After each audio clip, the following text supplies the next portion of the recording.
Bien, continuando con la parte 2 de la clase de biocarbono o biochar, vamos a ver algunas de las características del biocarbón en su uso principal que nos interesa a nosotros, que es como enmienda del suelo. Bien, primero vamos a ver cuáles son los métodos de aplicación que podemos utilizar para distribuir el biocarbón en el suelo.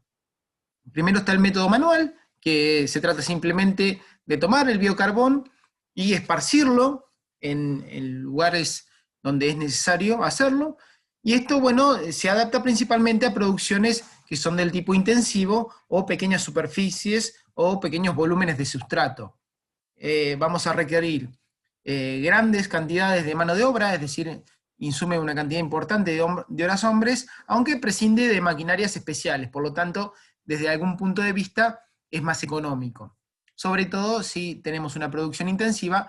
en la cual ya disponemos de la mano de obra dentro de esa producción. Podemos elegir un día donde apliquemos este tipo de enmienda.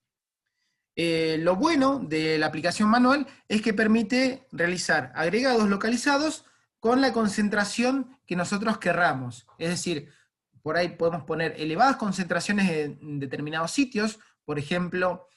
donde vamos a implantar árboles o en la línea de siembra de, de determinados cultivos hortícolas, por ejemplo,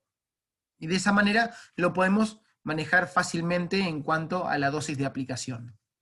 Por otro lado, esto mismo puede resultar una desventaja, ya que la dosis de aplicación va a depender en gran medida de la habilidad del operario para calcular esa dosis de aplicación. Y podemos incurrir en errores frecuentes de esa manera. Por otro lado, también el personal que vaya a realizar esa aplicación, va a requerir de algunos elementos de protección personal, los EPP,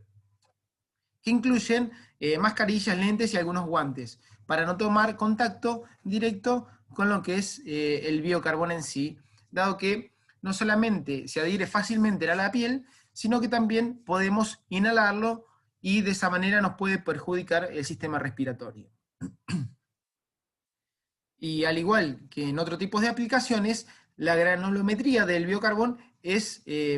importante. Si está demasiado pulverizado, es decir, tiene partículas demasiado pequeñas, podemos incurrir en importantes pérdidas por voladuras, por ejemplo. Lo cual, si realizamos nuestras aplicaciones en forma manual, es más controlable, dado que vamos a estar hablando de superficies mucho más acotadas que aplicaciones más extensivas. Otro método de aplicación es el mecanizado, lo cual puede realizarse en forma similar a lo que es un fertilizante. En este sentido vamos a tener mucha mayor capacidad de trabajo y dependiendo del tipo de aplicación que querramos hacer, vamos a necesitar algún tipo de maquinaria especial o no. Se pueden realizar aplicaciones directamente en camiones, como se ve en la foto de abajo, o con algún tipo de adaptación a sembradoras o fertilizadoras que nos permitan incorporar el biocarbón en profundidad. Esto tiene una ventaja importante, que es ya la localización del biocarbón en subsuperficie, lo cual contribuye con la longevidad de ese biocarbón en el tiempo, es decir, va a tener mayor tiempo de residencia dentro del suelo, sin mayores alteraciones, y también previene lo que son las pérdidas por erosión, ya sea hídrica o eólica. El utilizar maquinarias del tipo similares a las que se utilizan para los fertilizantes, también nos permite poder mezclarlo con otros tipos de fertilizantes o incluso también con otros tipos de enmiendas o estiércoles que son un poco más húmedos. Al mezclar con algunas enmiendas orgánicas que son más bien húmedas, también se facilita en algunos casos la dispersión y evita las voladuras del biocarbono. Ahora, si nosotros queremos hacer algún tipo de intervención muy específica, vamos a requerir alguna maquinaria especial. Y si no, bueno, normalmente la forma más sencilla de aplicarlo es en superficie y luego incorporarlo, como se ve también en alguna de las fotografías. Algo que no les dije, volvemos para atrás, algo que no les dije es que la aplicación en subsuperficie, en la banda de siembra, también tiene la ventaja de localizar el biocarbón directamente en proximidad de la semilla, donde nosotros podemos aprovechar los beneficios del biocarbón en forma más directa y localizada. Ahora sí pasamos a las otras. Lo que sí vamos a tener que tener algunas consideraciones al momento de aplicar el biocarbón. Una de las más importantes es que, bueno, tenemos que tener algún tipo de precaución porque estamos tratando con un combustible que puede tomar fuego en forma muy fácil, muy sencilla, especialmente si son días calurosos de verano y secos y los dejamos en áreas donde pueden tomar temperatura, o en espacios cerrados donde tenemos biocarbón que está finamente pulverizado y el polvo de biocarbón es similar al polvo de los granos, lo que termina siendo inflamable o incluso explosivo, con algunos hechos lamentables que hemos tenido incluso en nuestra ciudad. Pasada esta advertencia, otra de las consideraciones que podemos realizar es la que ya mencionamos en principio, que si la granulometría del carbón es muy fina, es decir, está demasiado pulverizado, se nos puede volar muy fácilmente. En algunas experiencias que se han realizado en Canadá, por ejemplo, en el proyecto Blue Leaf, indican que hasta el 30% del biocarbón que era destinado a una aplicación fue perdido antes de ser incorporado al suelo, es decir, que se voló en el transporte y en la aplicación del mismo. Esto quiere decir que la calidad y la granulometría también son importantes en cuanto al biocarbón. Otra de las cosas que algo ya habíamos mencionado es que humedecerlo, al mezclarlo con algún tipo de enmienda orgánica húmeda, como puede ser algún estiércol o similar, favorece o evita que sea perdido este biocarbón en forma de voladuras o por escurrimiento por erosión hídrica, y también facilita la adherencia al suelo. En el caso de realizar aplicaciones con pronósticos de lluvia, tenemos que tener cuidado de incorporarlo en forma previa a las lluvias próximas, o bien vamos a tener algún tipo de pérdida por erosión hídrica, lo cual también se puede ver en la foto de la derecha, que nos remite a la zona de Sierra de la Ventana, cuando hubo un incendio grande hace algunos años, y el agua se había teñido de negro debido a la presencia de carbón resultado de los fuegos naturales que se habían producido en esa zona. Algunas otras consideraciones es que vamos a tener que tener una logística importante, preparada, dado que las aplicaciones, si son en forma extensiva, van a requerir altos volúmenes de biocarbón. Normalmente se está hablando de 5 a 50 o incluso más, hasta 100 o más también, toneladas de biocarbón por hectárea. Normalmente se habla de alrededor de 1 a 2% de peso sobre peso en cuanto a la aplicación de biocarbón en relación al peso del suelo. Normalmente este tipo de cálculos se realiza considerando los primeros 20 o 30 centímetros del suelo para calcular el peso del suelo y no la profundidad total.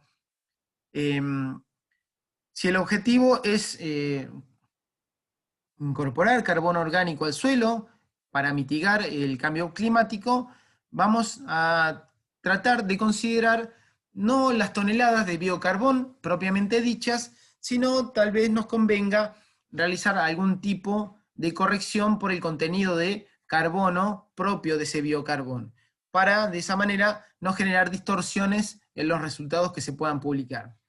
De esta manera podríamos transformar las toneladas de biocarbón en toneladas de carbono contenido en ese biocarbón, para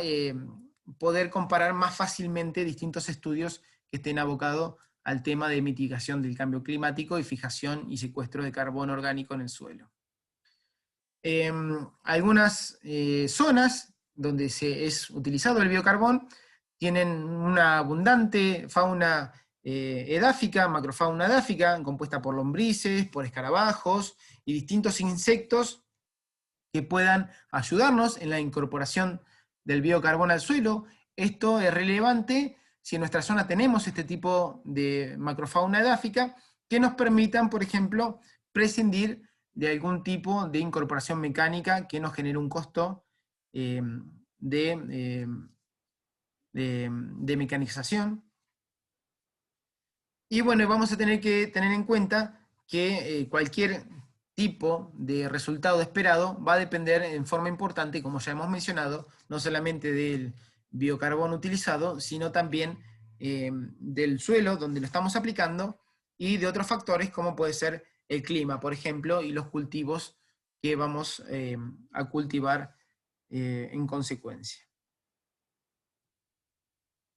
Algunos de los efectos que podemos esperar del biocarbón abarcan todos los aspectos del suelo, tanto físicos, químicos como biológicos, y también incluimos los bioquímicos, ya que algunos forman parte tanto de los aspectos biológicos como de los químicos.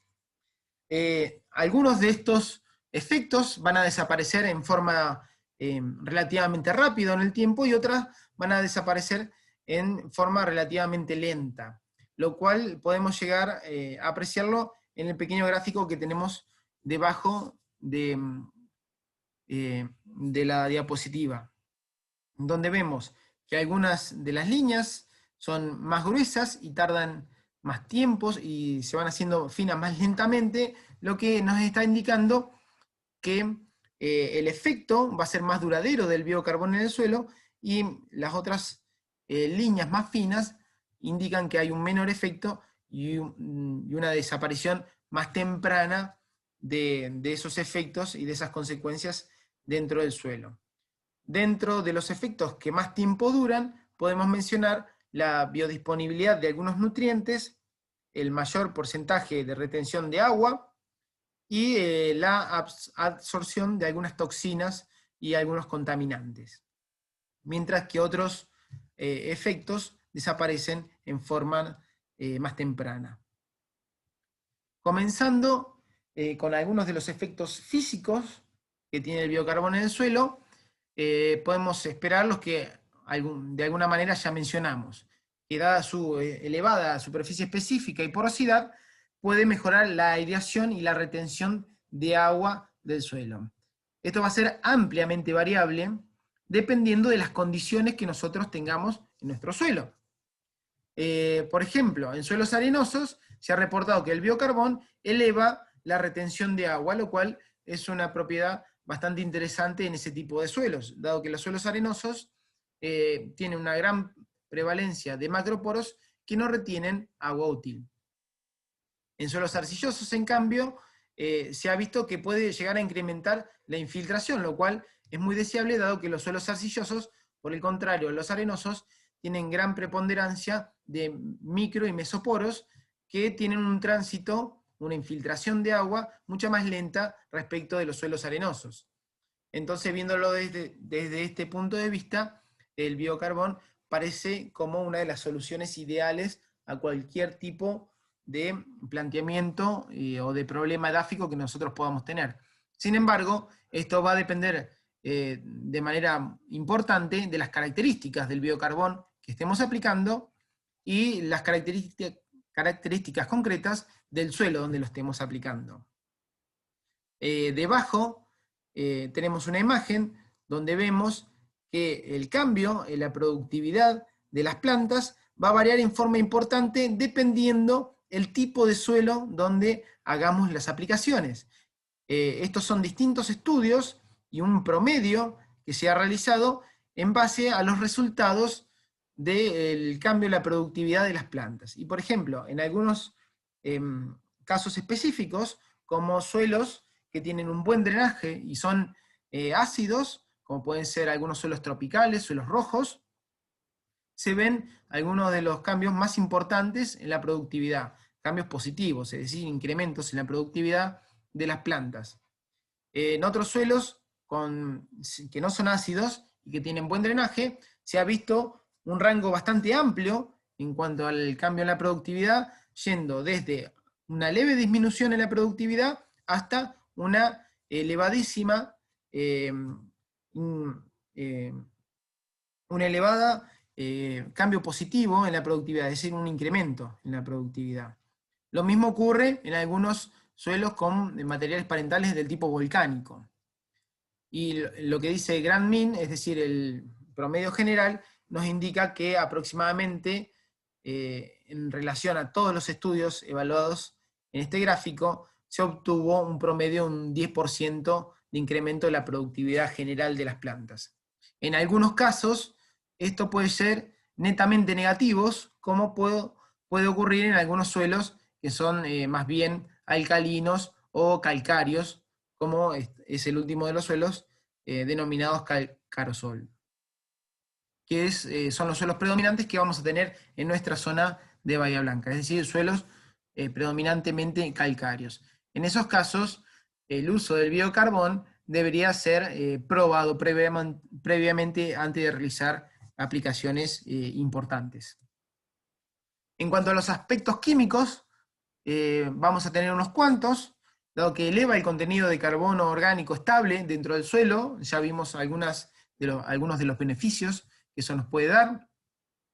Puede alterar ligeramente el pH del suelo, en general va a tender a incrementar el pH, dado que la mayoría de los biocarbones son neutros o alcalinos, algunos ligeramente alcalinos y otros fuertemente alcalinos, como vimos algunos de los ejemplos previamente de los biocarbones australianos. Y dado que la mayor parte de los biocarbones son neutros alcalinos, pueden funcionar como una enmienda, algo que también ya mencionamos. Es por eso que el mayor cambio e incremento en la productividad de los suelos lo vamos a ver reflejados en suelos ácidos y principalmente los suelos tropicales.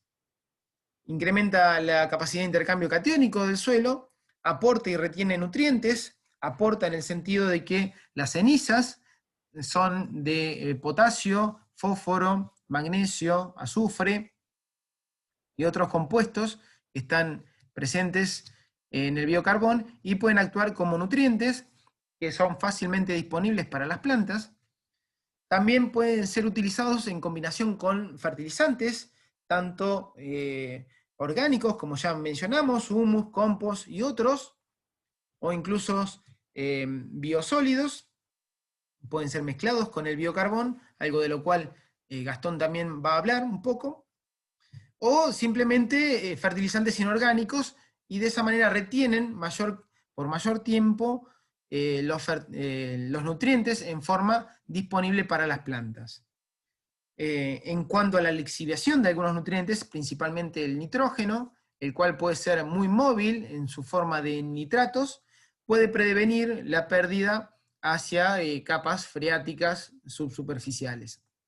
Esto se ha visto en varios estudios. También pasa lo mismo, o podemos tener posibilidad de hacer algo similar en cuanto al fosfato. Y como dice ahí, también algo que mencionamos, incrementa el tiempo de retención en formas disponibles para las plantas en el corto plazo.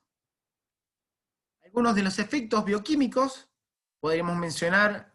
que puede favorecer la estabilidad de la materia orgánica que ya está presente dentro del suelo en el largo plazo, es decir, que el biocarbón, el biochar, se puede combinar con la materia orgánica o facilitar la actividad microbiológica que lleve a una mayor agregación del suelo, y la formación de agregados promueve la estabilidad del carbono, aunque no sea de biocarbón. Es decir, que favorecemos la conservación de la materia orgánica original del suelo y a su vez agregamos más biocarbono. Esto es netamente positivo para el suelo, dado que se incrementa el contenido de carbono orgánico. También podemos mencionar la absorción de algunos agroquímicos, como insecticidas, fungicidas, herbicidas y cualquier otro tipo de producto, y nos quedan algunos interrogantes al respecto, dado que vamos a necesitar hacer algunas evaluaciones in situ en el lugar en el que pretenda ser utilizados, dado que podemos llegar a tener algún tipo de inactivación prematura de estos agroquímicos sin haber visto la acción que buscamos por ese agroquímico en forma efectiva previa a su absorción sobre los biocarbones. Tampoco sabemos si una vez que están absorbidos los biocarbones permanecen totalmente activos o no. Es decir, que podrían permanecer con actividad en algunos casos y en otros casos ser totalmente inactivados o degradados esos agroquímicos. Va a depender en cada caso puntual de la dinámica química de cada producto en particular y de las características del suelo y de la microbiota de ese suelo. Es decir, que no vamos a saber hasta que no hagamos pruebas si se biodegradan, pierden efectividad o permanecen activos. Algunos de los efectos biológicos del biocarbón incluyen la disminución de las enfermedades de las plantas. Esto puede venir aparejado por varios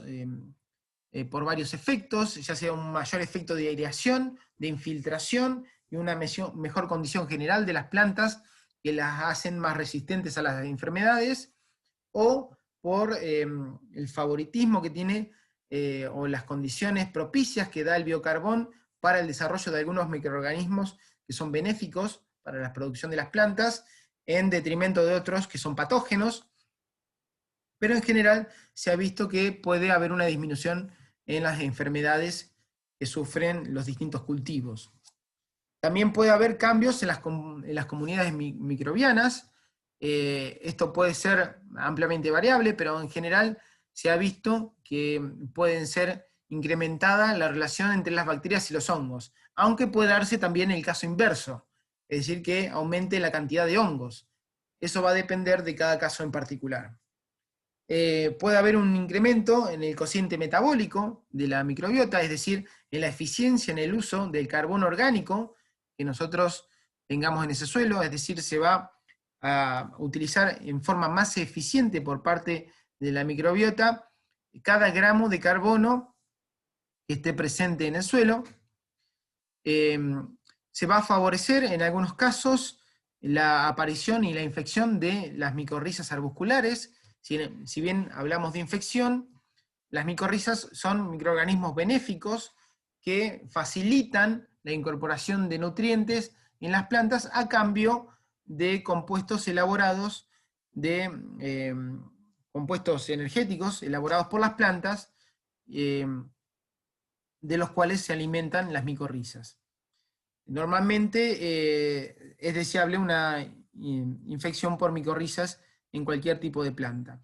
Y también puede actuar como un soporte para los inoculantes.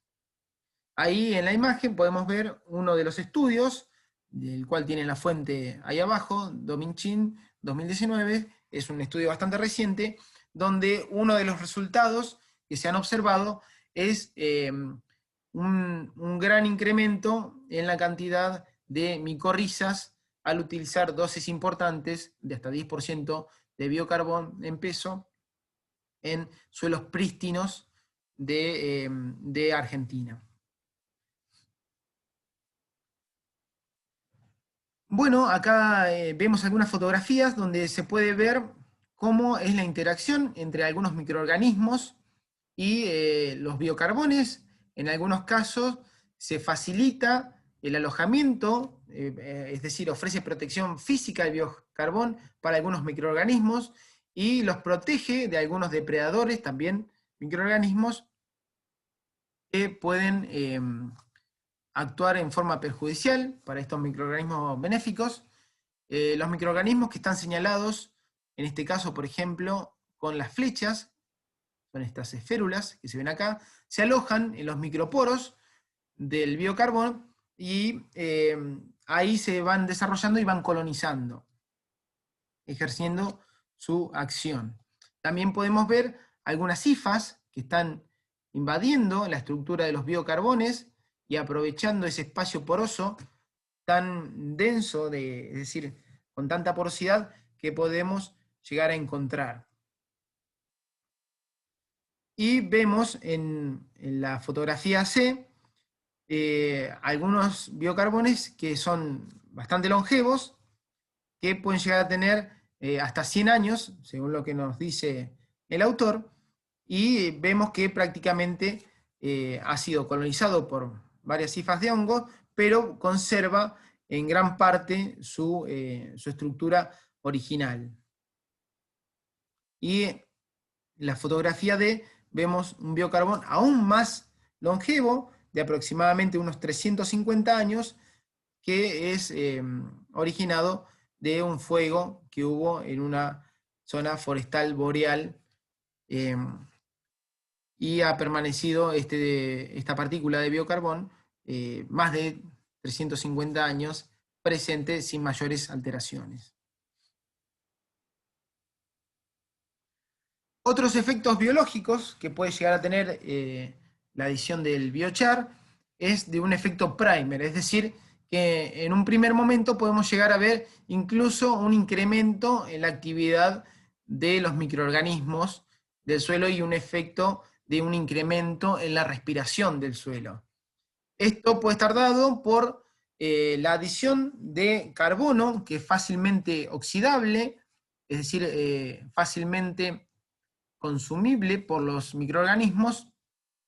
y la adición de nutrientes, ya sea en pequeñas concentraciones, pero que son útiles para la proliferación de los microorganismos, como pueden ser fósforo, nitrógeno o algunos de los otros nutrientes que están presentes en los biocarbones. También se ha visto que facilita la fijación biológica de nitrógeno por los diazotrofos, es decir, aquellos organismos, microorganismos, que tanto simbiontes como no simbiontes fijan nitrógeno de la atmósfera,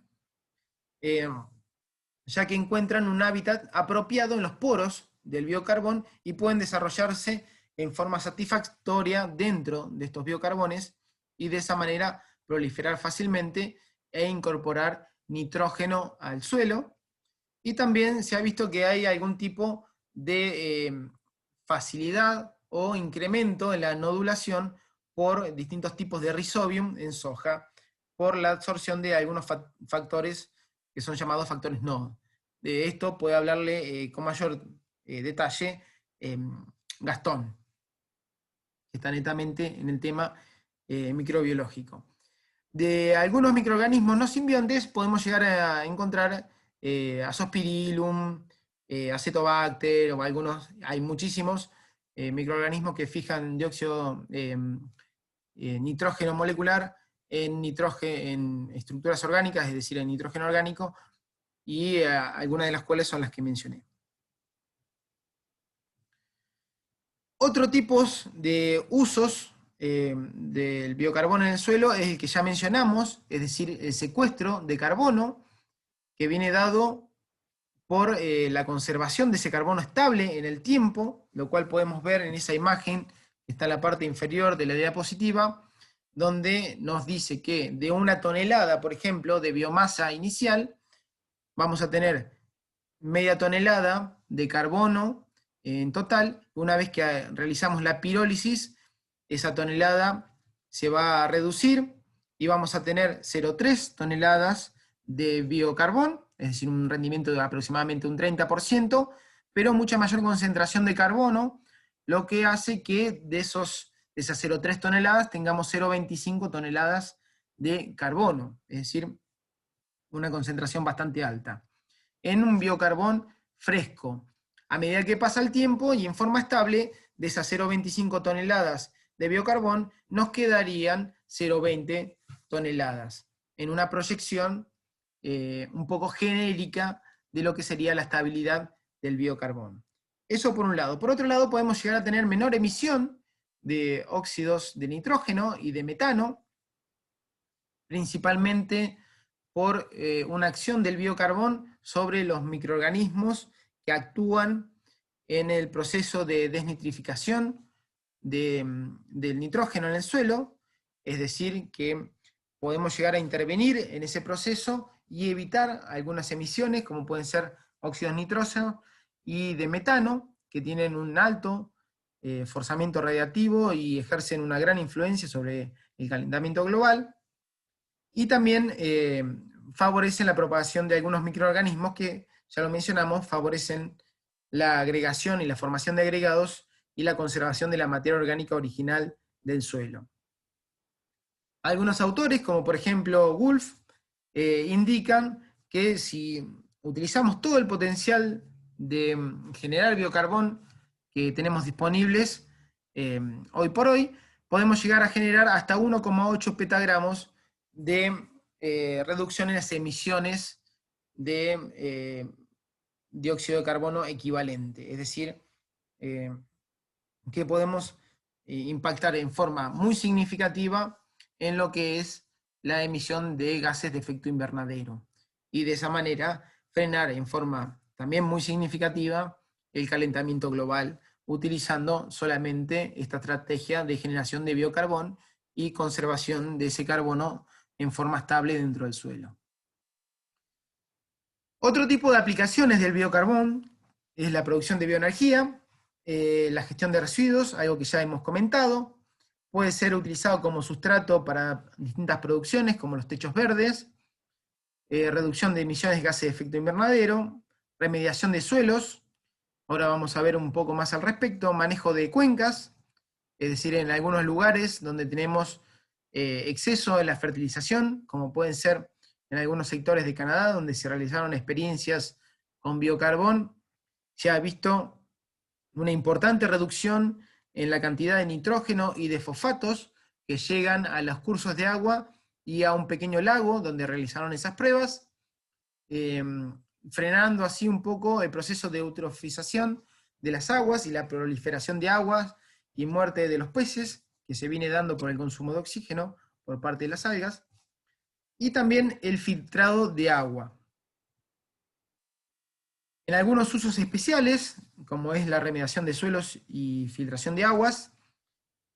como dato anecdótico, para tener una idea del potencial que podría llegar a tener y el impacto que podría llegar a tener la utilización de estos biocarbones en el mundo, se estima que en África solamente hay unos 60 millones de hectáreas de suelos contaminados, es decir, una superficie inmensa, que está afectada por procesos de contaminación derivados de la minería principalmente y del mal uso de los recursos.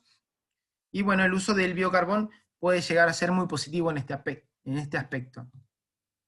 Esto se da a través de la absorción de contaminantes, ya sea orgánicos e inorgánicos, y compuestos que son relativos al carbono orgánico disuelto, pues en compuestos carbonados, que se mantienen disueltos en la solución del suelo y de esa manera viajan a través del perfil del suelo y pueden incorporarse en las capas freáticas y en los cursos de agua. Y la absorción de este tipo de contaminantes y la remediación de los suelos y filtración de aguas viene de la mano de la elaboración de algunos biocarbones especiales, que son denominados biocarbones basados en nanocompuestos, que pueden incluir la incorporación de fosfatos, perdón, la retención de fosfatos y algunos metales pesados como níquel, arsénico, cromo, cobre, plomo, cadmio, mercurio y otros. Una revisión muy interesante al respecto la pueden encontrar en esa referencia de ahí, de TAN y otros, 2016. También pueden retenerse algunos colorantes, medicamentos, agroquímicos y algunos otros compuestos que ya hemos ido mencionando a medida que fuimos andando por la diapositiva, a medida que fuimos progresando en la diapositiva. La imagen que tienen abajo son de algunos tipos de biocarbones especiales que están diseñados de antemano para ejercer ese efecto de remediación de suelo y retención de contaminantes y que utilizan distintas tecnologías. Estos no son biocarbones comunes, son biocarbones realmente de elevada tecnología con tipos especiales de pirólisis y tipo de modificaciones de las biomasas tanto antes de la pirólisis como después de la pirólisis para tener ese efecto buscado en la retención de distintos tipos de compuestos y elementos en la remediación de suelos y aguas, y puede incluir desde el uso de distintos óxidos e hidróxidos metálicos hasta compuestos magnéticos, óxidos de hierros magnéticos, la incorporación de algunos elementos en las biomasas para modificar las funciones y de esa manera poder lograr la retención que nosotros estamos buscando. Por ejemplo, el uso de algunos compuestos carbonados especiales, que ahora vamos a ver. Los nanocompuestos basados en biocarbón incluyen, como ya mencionamos, nanometales, óxidos e hidróxidos, algunos compuestos magnéticos y nanopartículas que son llamados funcionales. Entre los primeros que mencionamos, los biocarbones con nanometales y óxidos e hidróxidos, podemos mencionar algunos métodos de síntesis especiales, es decir, de elaboración especiales, que incluyen la inserción de partículas de óxidos luego de la pirólisis y a otros que son pretratamientos de la biomasa antes de realizar la pirólisis con sales metálicas, por ejemplo. Entre los biocarbones, que incluyen compuestos magnéticos, también se realizan algunos pretratamientos de la biomasa con iones de hierro, que tiene esa característica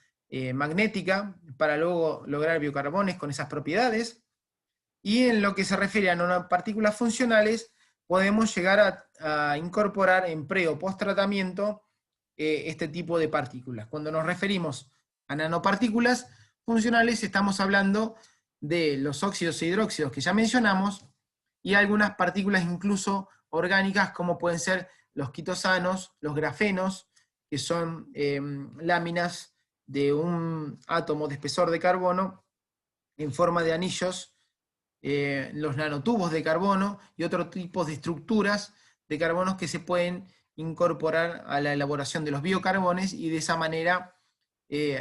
otorgarles esas funciones especiales.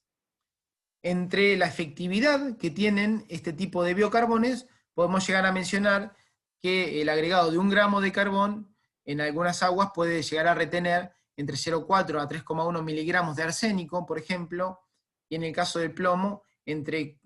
casi 5 a más de 300 miligramos de plomo por gramo de biochar incorporado. Es decir, que son bastante interesantes las propiedades de remediación que tienen este tipo de biocarbones especiales. También hay algunas funciones y aplicaciones de los biocarbones, como pueden ser biocarbones activados, es decir, similares a los que ya vimos, y que pueden actuar como absorbentes debido a su gran área superficial o como elementos filtrantes, y tienen una amplia distribución de micro y mesoporos. Son biocarbones elaborados a altas temperaturas, que facilitan la generación de poros de esos tamaños tan particulares y que tienen ese tipo de función. Y tienen un alto grado de reactividad superficial debido a la presencia de algunos grupos funcionales oxigenados, los cuales debemos darle las condiciones apropiadas a la pirólisis para mantener ese tipo de funciones y también una microporosidad adecuada, dado que muchas veces la elevación de la temperatura nos elimina gran parte del oxígeno. También puede aplicarse el biocarbón como soporte de catalizadores, es decir, para algunas reacciones químicas. Una de las referencias que estuvimos mostrando durante la presentación,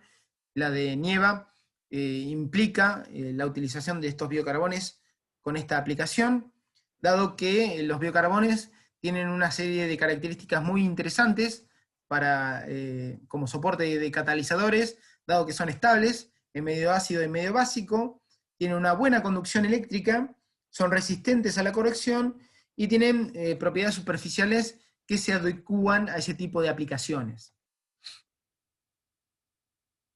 Bueno, ahora ya dejando un poco lo que son las funciones y las aplicaciones del biocarbón en sus distintos ámbitos, vamos a pasar a algunas normas de calidad que pueden ser encontradas en la página de la International Biochar Initiative, del IBI, o Biochar Internacional, y que incluyen a la caracterización de las materias primas y algunas pruebas básicas y toxicológicas que deberíamos hacer para tratar de caracterizar un biochar y su utilización correcta.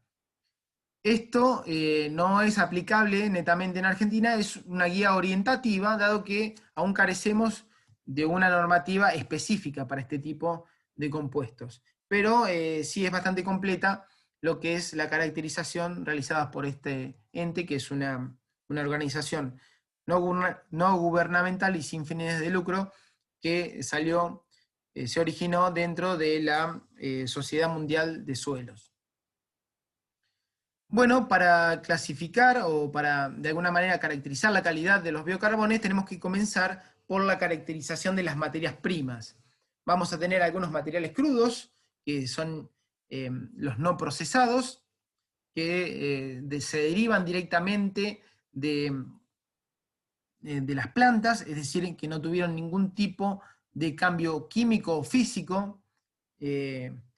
antes de ser utilizado para la realización y la generación de los biocarbones, y materiales procesados que pueden incluir desde estiércoles hasta camas de la cría de animales. En general vamos a hablar que no se permiten residuos sólidos urbanos y vamos a necesitar tener un porcentaje de contaminantes menor al 2%. Y si llegamos a acceder a algún contenido más del 2%, deberíamos incluirlo como parte del biocarbón. Cuando hablamos de contaminantes no nos referimos necesariamente a elementos peligrosos, sino a algunos materiales extraños al resto de la materia prima con la cual elaboraremos nuestro biocarbón. Algunas pruebas básicas que se deben realizar para, en forma, digamos, obligatoria, entre comillas, para caracterizar nuestro biocarbón, implican pruebas como la granulometría, es decir, qué distribución granulométrica tiene nuestro biocarbón, el contenido de humedad, contenido de carbono, nitrógeno, hidrógeno, cenizas, pH, conductividad eléctrica, algo que ya estuvimos viendo en la primera parte del video, con algunos rangos normales para lo que son los biocarbones, y algunas pruebas toxicológicas que vamos a tener que incorporar para cerciorarnos de que ese biocarbón no sea fitotóxico y no tenga contaminantes que sean peligrosos. Por ejemplo, vamos a tener que hacer análisis de metales pesados y metales en general, bifenilos y policlorados, bifenilos policlorados, perdón, es decir, los PCBs, que son compuestos altamente peligrosos para la salud humana y la salud en general de los animales y las plantas. Compuestos tóxicos que se pueden derivar de la pirólisis, como pueden ser hidrocarburos aromáticos policíclicos, dioxinas, furanos, alquitranes y demás. Y todo eso lo podemos resumir también, aparte de los análisis propiamente dichos, en pruebas de germinación, que pueden ser realizadas comparando la germinación. Normalmente se utiliza a la lechuga como especie modelo para realizar este tipo de pruebas, comparando la germinación de semillas de lechuga en agua destilada y un extracto que estuvo en contacto con el biocarbón en determinada proporción. Analizando y comparando el porcentaje de germinación y, por ejemplo, la longitud de las radículas, vamos a poder calcular un porcentaje de germinación que sea mayor al 85% si queremos aprobar o avalar nuestro biocarbón, y si es menor de ese valor, vamos a tener algún tipo de inhibición en la germinación. Perdón, 80%, perdón. Algunas otras pruebas, que son pruebas que son llamadas avanzadas, dado que son opcionales y son un poco más de difícil ejecución, incluyen la superficie, tanto externa como total, de los biocarbones, es decir, la interna también, la materia volátil, que incluyen estos productos, y la concentración de algunos nutrientes, como para poder caracterizar los biocarbones en el caso de que tengan una concentración suficiente como fertilizantes. La frecuencia en que se debe realizar este tipo de pruebas es anual, o si introducimos algún tipo de cambio en la materia prima que utilizamos para la elaboración del biocarbón o algún cambio en los procesos, vamos a tener que realizar una serie de determinaciones nuevas. Y la densidad que recomienda este organismo para el muestreo es de unas 15 submuestras cada 10 toneladas de biocarbón que estén repartidas en forma homogénea. Y bueno, lo mismo que mencionamos al principio de las normas, a falta de estas normas específicas en Argentina, bueno, vamos a poder aplicar estas normas generales o otro tipo de normas como por ejemplo las del compost, las que se utilizan para la caracterización cualitativa del compost. Bueno, algunos ejemplos de biocarbones que hemos encontrado en una escasa recorrida bibliográfica. Hay muchísimos ejemplos. Dentro de todo lo que hemos mencionado siempre vienen algunos ejemplos, pero bueno, quería resumir algunos que han sido realizados cerca de Bahía Blanca. El primero, que dice biocarbón de celulosa, está realizada por Nieva en una tesis que realizó en el CONICET y dio en el año 2015. El del medio es un biocarbón de eucaliptos que realicé yo en el laboratorio donde trabajo, y el último es un biocarbón de guano avícola, que es el resultado de un trabajo que se realizó en Córdoba. Bueno, como ven, es bastante importante la diferencia entre la materia prima a partir de la cual se realizó el biocarbón y las características de esos biocarbones. Vemos que el pH pasa de ser ácido en el caso del biocarbón de celulosa a ser fuertemente alcalino en los otros dos casos. Sin embargo, tenemos que prestar atención, dado que la forma de determinación del pH no es igual en todos los casos. En el primer caso se realizó en una dilución de una parte de biocarbón en 30 partes de agua, y en los otros dos en una parte de biocarbón cada 5 de agua. Es decir, que es normal que, bueno, sea bastante más ácido los valores obtenidos con el biocarbón más diluido o en mayor proporción de agua. Lo mismo para la conductividad eléctrica. Normalmente en los suelos, para determinar si un suelo es salino, lo que se hace es un extracto de saturación, que es diferente, pero aproximadamente anda en una relación de 1 a 1. Para determinar este tipo de salinidad en compuestos orgánicos, se utiliza 1 en 5 o 1 en 30, como es en el primer caso, y vemos que los valores pueden ser bastante diferentes entre sí. La superficie específica, que no siempre es determinada, dada la dificultad que implica.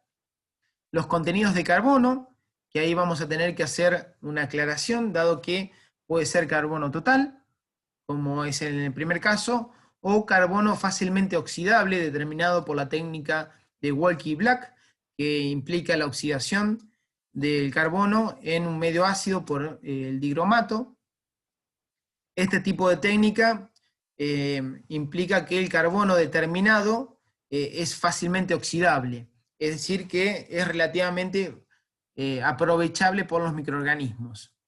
En el caso del carbono total, es simplemente carbono total y se determina, por ejemplo, por combustión seca, es decir, se somete la muestra a altísimas temperaturas en un equipo normalmente de combustión seca, que son llamados vulgarmente LECO, como es la marca más conocida de ese tipo de equipos, y de esa manera se determina la concentración total de carbono. El nitrógeno, que normalmente se realiza mediante destilación Kjeldahl, también puede ser muy diferente dependiendo de los biocarbones que estamos evaluando, y la relación carbono-nitrógeno, que va a ser ampliamente variable dependiendo del tipo de carbono que hayamos determinado inicialmente. En el caso de la determinación del primer biocarbón de celulosa, de resto de celulosa, vamos a ver que tenemos una relación carbono-nitrógeno altísima, y los otros dos biocarbones es muchísimo más baja. Normalmente un suelo normal tiene una relación carbono-nitrógeno de aproximadamente entre 10 y 15, es decir que los dos últimos biocarbones van a estar en ese rango o cercanos a ese rango, y el biocarbón de celulosa podría ser muchísimo más estable, dado que la relación es mucho más alta. El contenido de cenizas también es ampliamente variable, dependiendo de las condiciones de elaboración y la materia prima original, y la cantidad de nutrientes, la concentración de nutrientes, vemos también que es ampliamente variable. Es decir, que vamos a tener un amplio espectro en cuanto a las características de los distintos biocarbones, dependiendo de la materia prima y las condiciones de la pirólisis que le dé origen.